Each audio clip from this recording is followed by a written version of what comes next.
We can play with the fire. We look at pictures.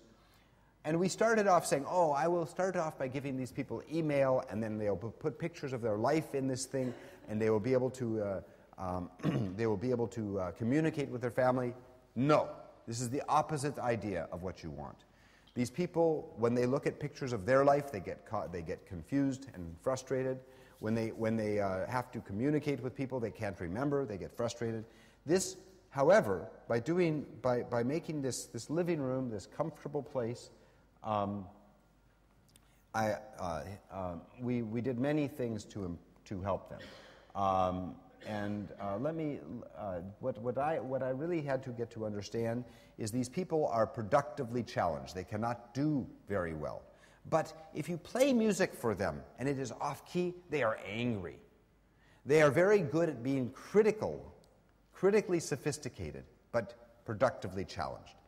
Actually, this is how we all are. It's much easier to recognize than to recall. Doing something that you have to remember is much harder than seeing something and knowing whether you like it. So we made this beginning. First thing is we have catalog, and these are pictures from different times in their life.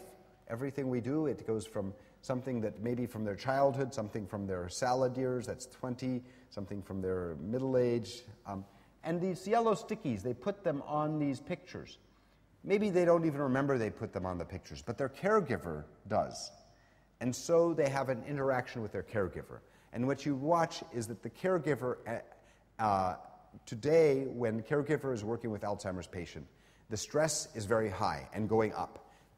You're my brother. No, I'm not your brother, I'm your uncle.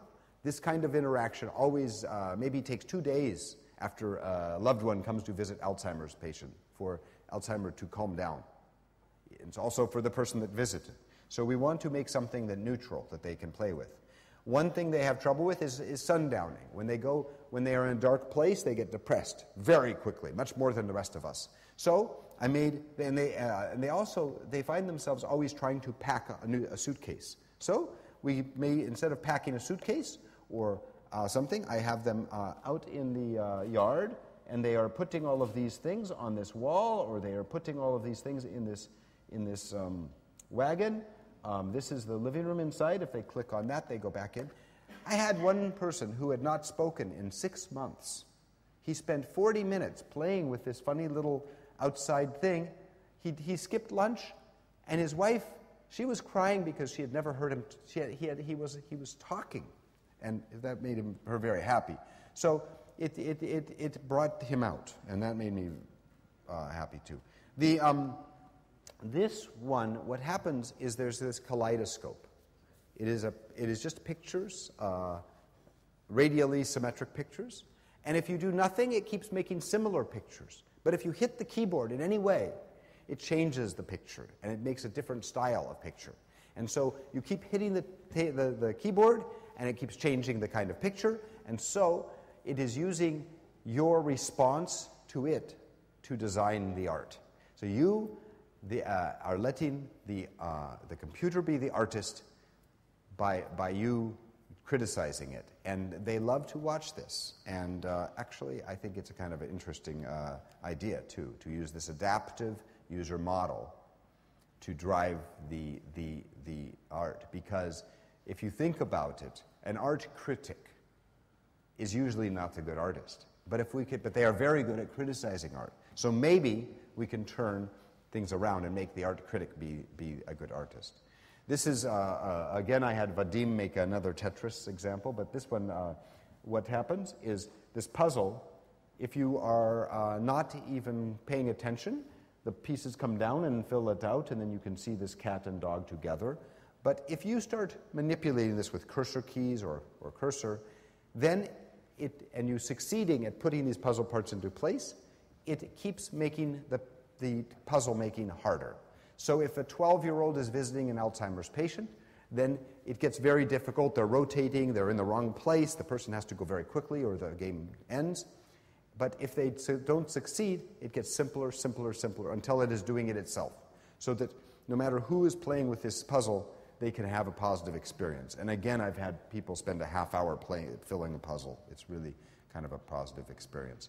So, whoops. back to, I just want to end by saying that the idea of what is health and what makes people well, we have to understand what their problem is, and we have to understand what the social circumstance is, and then we can build something. Okay, so this is I actually built a postal vehicle. One of our sponsors was the United States Postal Office. And we did many things in it, but one of the things that I thought was interesting was that that many times the postal worker is the first person to find that somebody has died.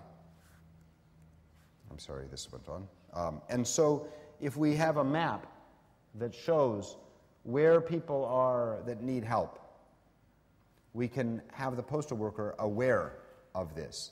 And actually we use this for also helping them do other things. But this idea that this augmented information can come to a person that is going to be going by that house anyway is very easy to do now. And we demonstrated that.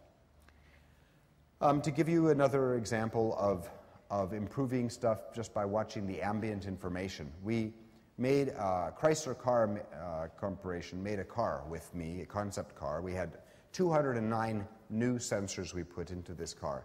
Finally, I get frustrated. I take them all, don't use them at all for this experiment. All I use is steering, brake, gas, blinker, and speed. Okay? So instead of using radar and cameras, can I improve a person's driving just by using what is already information that is already in the car without adding any new sensors? And the answer is yes. And there were several aspects to this. What we found, and as you see, the only modification to the control surface is this little button. This one says criticism, this one says affirmation.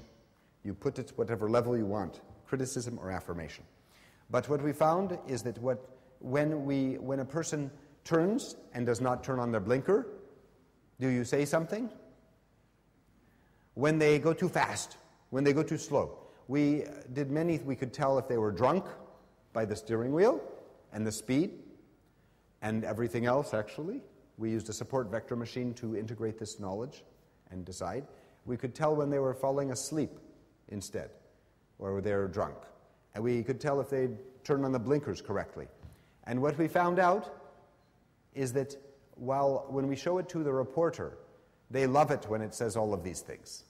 When we did driving experiments, and Ernesto Arroyo ran these experiments, by the way, we found that if we very rarely said something negative, and a little more often said, smooth driving, good, thank you for blinking.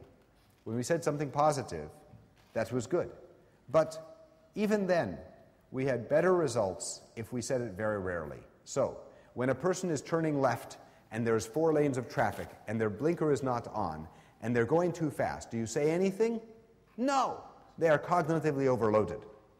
So, in fact, this model of communication is crucial to deciding whether or not it's valuable to give feedback. And one more thing that we learned in this experiment that I just love. We did an experiment, Sharon did this one, where we delay feedback. Okay? So you're going around a corner and you delay the feedback by half second, 1 second, or you go immediately. Okay, we know, immediate feedback, of course, is really good. No, it turns out delaying it was better. Maybe because when you delay it, you have time